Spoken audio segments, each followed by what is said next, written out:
तो आइए दोस्तों, आज की क्लास में आपका मोस्ट वेलकम। जैसे कि हमने कल आपको बतलाए थे क्वेश्चन, उससे अगले क्वेश्चन आज बतलाते हैं माध्य के बारे में। जैसे कि हमने आपको कल क्वेश्चन बतलाए थे माध्य के, ऐसे ही हम उससे अगला पाठ आज आपको बतलाते हैं माध्य कि माध्य कैसे ज्ञात करते हैं। जैसे क्वेश्चन नंबर पहला है, निम्न सारणी किसी मोहल्ले के 25 परिवारों में भोजन पर हुए दैनिक व्यय को दर्शाती है। ये जो सारणी है भोजन पर जो दैनिक व्यय हुआ है उसको दर्शाती है। तो कह रहे हैं दैनिक व्यय रुपए में 100 से 150, 150 से 200, 200 से 250, 250 से 300 और 300 से 350। ऐसी परिवारों की संख्या है 4 है, 5, 12, 2, 2 है। तो कह रहे हैं एक उपयुक्त विधि द्वारा भोजन पर हुआ माध्य व्यय ज्ञात करो, एक खास विधि से, जिसे हम जो है विचलन विधि भी कहते हैं, विचलन विधि। तो हम कल जो हमने बतलाए थे आपको वो साधारण विधि बतलाई थी, आज हम आपको बतलाते हैं ये वाला प्रश्न विचलन विधि थे। अगर वो इसमें खास तौर से दे कि विचलन विधि से या उपयुक्त विधि से आप हल करिए तो आप उस विधि का प्रयोग करें, अन्यथा जो विधि आपको आसान लगे उससे उस सवाल को आप हल कर दें। तो आज हम बतलाते हैं आपको उपयुक्त विधि यानी कि विचलन विधि। इसमें क्या करते हैं हम, वही जो हमने कल बतलाया था। पहले हमने ये सारणी बना ली ऊपर जैसी, दैनिक व्यय ये वाली लिख दिया, 100 से 150, 150 से 200 यानी कि 300 से 350। परिवारों की संख्या लिख दी 4, 5, 12, 2, 2। अब मध्य बिंदु, मध्य बिंदु हमने आपको बतलाया था कल, ये जो वर्ग अंतराल होता है इस वर्ग अंतराल को जोड़ करके 2 से भाग कर देते हैं, वो उसका बीच का बिंदु होता, मध्य बिंदु होता। जैसे 100 है और 150 है तो दोनों मिला कितना हो जाएगा 250। और 250 को यदि हम 2 से डिवाइड करेंगे, 2 से भाग करेंगे तो आपको कितना प्राप्त हो जाएगा। जब 250 है तो हमारा आ जाएगा 125, ये हो जाएगा 125 मध्य बिंदु। अब दूसरी बात हमने आपको बतलाई थी, फिर बतला रहे हैं कि यदि उनका वर्ग अंतराल का अंतर समान हो तो उस अंतर को इसमें जोड़ते रहते हैं। अंतर समान है, अंतर कितने का है 50 का है, तो आप इसे 50 जोड़ दो।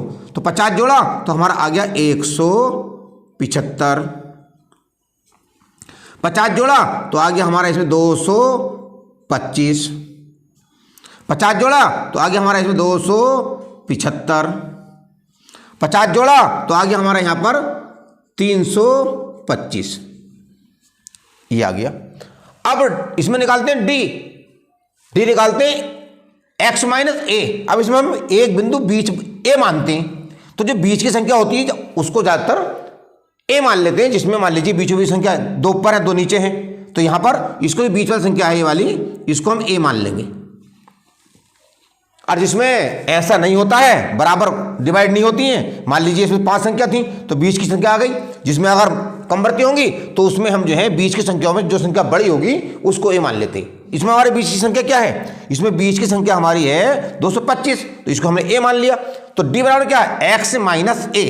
एक्स तो ये है और ए ये है, तो अब हम एक्स में से घटाएंगे, यानी 125 में से हम क्या घटाएंगे 225 घटाएंगे। 125 में से 225 घटाएंगे तो हमारा माइनस का बचेगा, माइनस का 100। क्यों, इसमें से घटाएंगे तो ये घटाएंगे तो इसमें से बचेगा, जब इसमें बचेगा यानी कि उल्टा बचेगा तो वो माइनस का हो जाएगा। ऐसे ही 175 में से 225 घटाएंगे तो हमारा बचेगा यहां पर माइनस का 50। अब 225 में से 225 घटाएंगे, क्योंकि x क्या है 225 है और a क्या है 225 है, तो यहां बचेगा हमारा 0।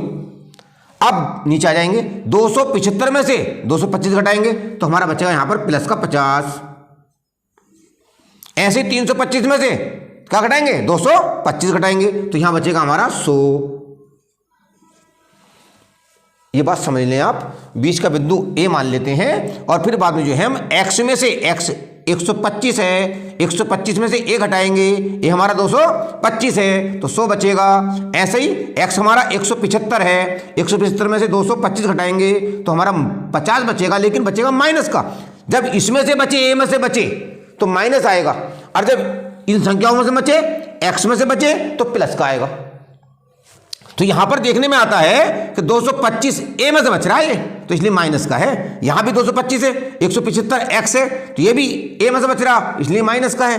ये 275 है, ये एक्स है, तो यहां पर जो घटा रहे हैं हम, ये एक्स का बच रहा, तो इसलिए प्लस का आ जाता है। यदि ए में से बचे घटा करके तो माइनस का आएगा, और एक्स में से बचे तो प्लस का आ जाएगा। अब अगला कॉलम क्या है, देखिए एफ डी। एफ हमारा ये है परिवारों संख्या, एक्स हमारा बंदे बिंदु है, एफ डी यानी इन दोनों की गुणा, एफ की और डी की हम गुणा कर देंगे। तो एफ है हमारा 4 और डी है हमारा माइनस का 100, तो 100 चौक 400, काय काय माइनस के 400 आ गए क्योंकि माइनस है। ऐसी 5 है एफ और डी है हमारा 50, तो 5 पंजे 25, माइनस के आगे हमारे 250। अब हमारा यहां पर क्या था, डी में आता 0 और एफ में आता 12, तो 12 0 0 आ गए। डी में है 50 और एफ में है तो 50 दूनी 100, प्लस के आ गए। ऐसे ही 100 है डी और एफ है 2, 100 दूनी 200, ये आ गए हमारे।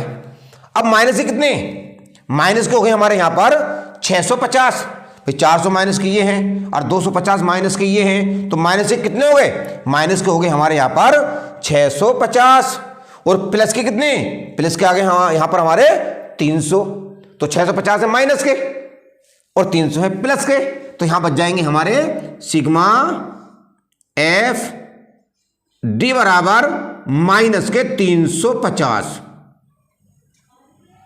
भैया माइनस के बचेंगे, भाई माइनस से कितने थे, 650 थे, प्लस के 300 ही हैं, तो 650 में से 300 निकालेंगे तो माइनस से 350 बच जाएंगे। ये जो कॉलम आता है हमारा ये वाला, इसको हम एन बराबर लिख लेते हैं जैसे हमने कल बतलाया था, और सिग्मा एफ भी लिख सकते हैं। हमने इन्हें जोड़ ले 4 और 5 9, 9 और 12 21, 21 और 2 23, 23 और 2 25, ये आ गया हमारा 25। अब सूत्र लगा ले, सूत्र क्या लगाएं इसमें, अब देखें माध्य बराबर,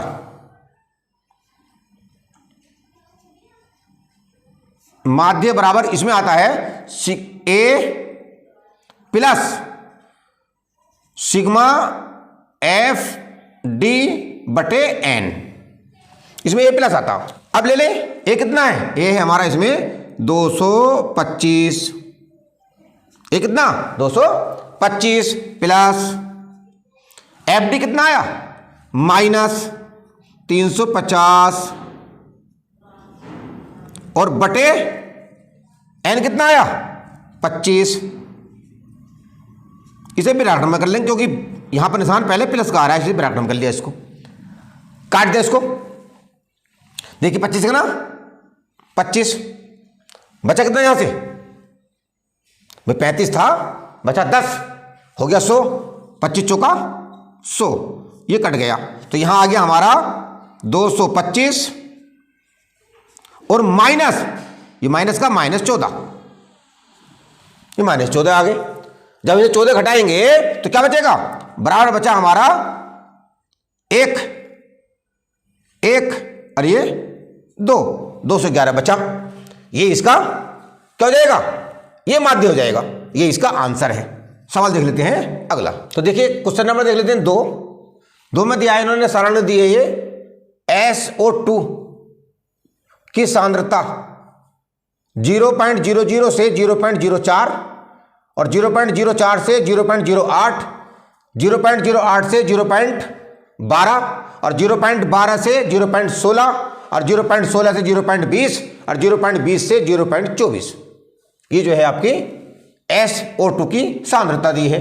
बारंबारता दी है इन्होंने यहां पर 4 9 9 2 4 2, और ये सारणी देने के बाद कहा उन्होंने वायु में SO2 की सांद्रता का माध्य ज्ञात करो।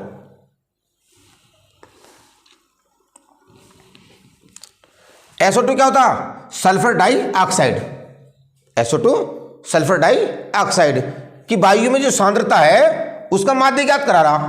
तो हमने जैसे हम आपको पहले से बतला चले आ रहे हैं, हमने इसके अकॉर्डिंग इसके अनुसार ये एक सारणी बना ली। SO2 की सांद्रता ले लिया और बारंबारता ले लिया, इस सारणी से इसमें लिख लिया, हमने कुछ नहीं किया। अगले आता है मध्य बिंदु। मध्य बिंदु में हमने पहले कई बार बतला चुके हैं कि ये जो वर्ग अंतराल होता है, इस वर्ग अंतराल को जोड़ने के बाद 2 से भाग दे करके उसका मध्य बिंदु प्राप्त कर सकते हैं। जैसे 0.00 और 0.04 को जोड़ेंगे तो हमारे क्या आएगा, 4 को तो 2 से भाग देंगे तो 0.02, ये 4 को 2 से भाग देंगे तो 2 प्राप्त होगा। अब अंतर कितने का इसके अंदर है, अंतर इसके अंदर 4 का है, 4 जोड़ो जाओ तो क्या जाएगा 0.06, जब 0.6 में को 4 जोड़ेंगे 0.10 तो 0.14 और 0.18 4 जोड़ लें और 0.22, ये आपका मध्य बिंदु हो जाएगा। अब दिया यहां पर fx, जैसे हम पहले से करते चले आ रहे हैं, f की और x की गुणा कर लेंगे। 4 दूनी 8, 4 दूनी 8, यह हमारा 8 0, यह आ जाएगा 0.08।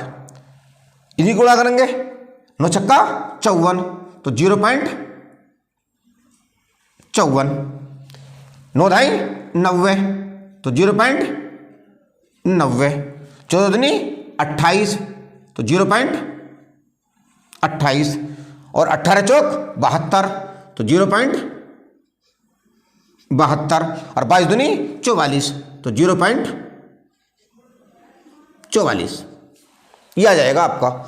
इसका जोड़ ले लेंगे सिग्मा fx, इसको हमने जोड़ लिया तो जोड़ा हमने 8 और 4 12, 12 और 8 20, 20 और 2 22 और 6 26, 26 का 6 यहां से लेंगे 2, 2 और 5 7, 7 और 9 16, 16 और 2 18, 18 और 7 25, 25 और 4 29, 29 का 9 और 0 0 0, 2 के बाद दशमलव, 0 0 29 का 9 और 0 0 0 2 का 2 ही 2 तो 2.96 ये आ गया आपका। अब हम इसका जो है माध्य निकाल देंगे तो माध्य बराबर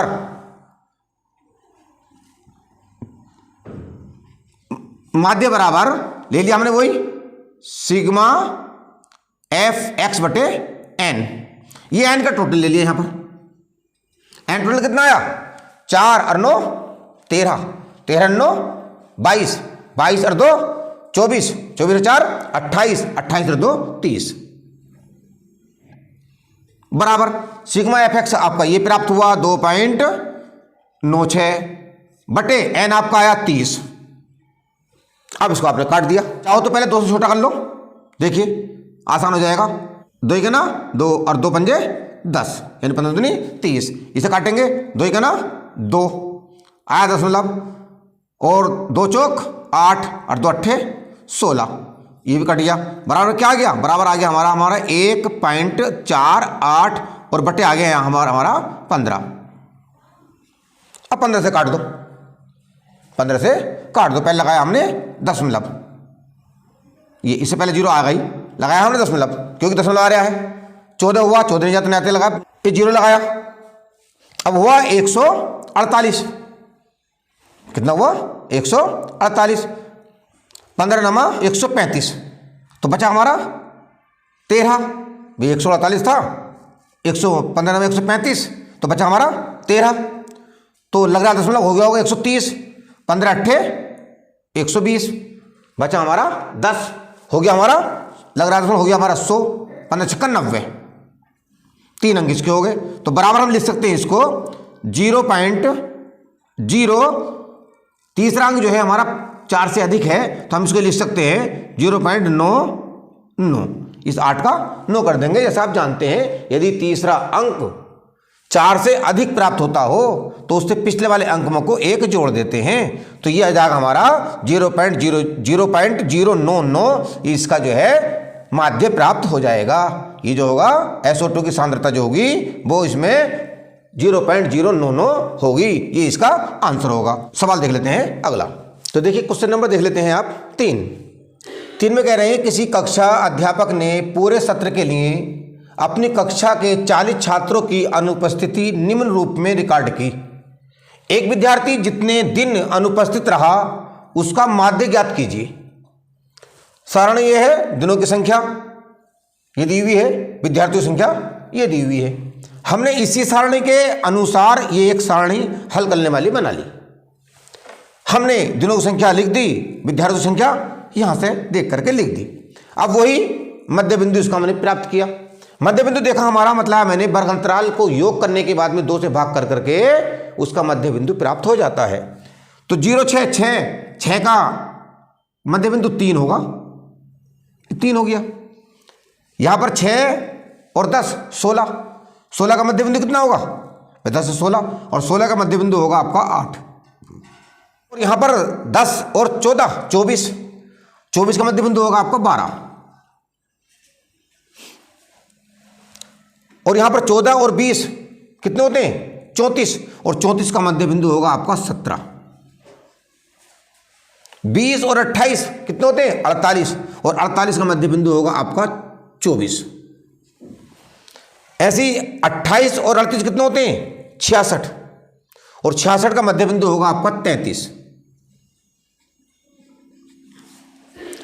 38 और 40 होते हैं 78, 78 का मध्य बिंदु होगा आपका 39। अब हम एफ एक्स ले लेंगे, एफ की और एक्स की गुणा, 11 की और 3 की 11 थी 33, 8 की 10 की 8 थी 80, 12 सत्ते 84, और 17 चौका 68, 24 की और कर लेंगे हम 4 की, 24 चौका 96, 33 की और 3 की, 33 दिया 99, 39 का ना 39। इसका योग कर लिया, सिग्मा एफ एक्स बराबर जोड़ा 3 और 4 7, 7 और 8 15, 15 और 6 21, 21 और 9 30, और 30 और 9 39, 39 का 9 हाथ से लगे 3, 3 3 6, 6 और 8 14, 14 और 8 22, 22 और 6 28, 28 और 9 37, और 37 और 9 46, और 46 और 3 49। ये आ गया आपका 499। ये आपका एन, इसका टोटल कर लिया 11 और 10 21, 21 और 7 28, 28 और 4 32, और 4 36, 36 और 3 39, और 1 40। ये आपका 40 आ गया। 40 ही विद्यार्थी थे, ये 40 आ गया। अब हम इसका जो है माध्य निकाल लेंगे। हमने वही सूत्र लगा दिया, माध्य बराबर जो आप पहले जानते हैं, माध्य बराबर सिग्मा एफ एक्स बटे एन बराबर सिग्मा एफ एक्स आया आपका 499, और एन आया आपका 40। इससे हमने भाग दे दिया। इससे जब भाग दोगे तो आपका प्राप्त हो जाएगा 12.475। इसको भाग देकर देखोगे आप तो आपका प्राप्त हो जाएगा 12.475। ये इसका माध्य हो जाएगा, ये इसका आंसर हो जाएगा। तो दोस्तों, हमारी वीडियो आपको अगर पसंद आई हो तो लाइक करें और अपने दोस्तों में भी साझा करें। हमारे चैनल को भी सब्सक्राइब करें। एंड तक वीडियो देखने के लिए आपका बहुत बहुत शुक्रिया। अब मिलेंगे अगली वीडियो में। Thank you so much.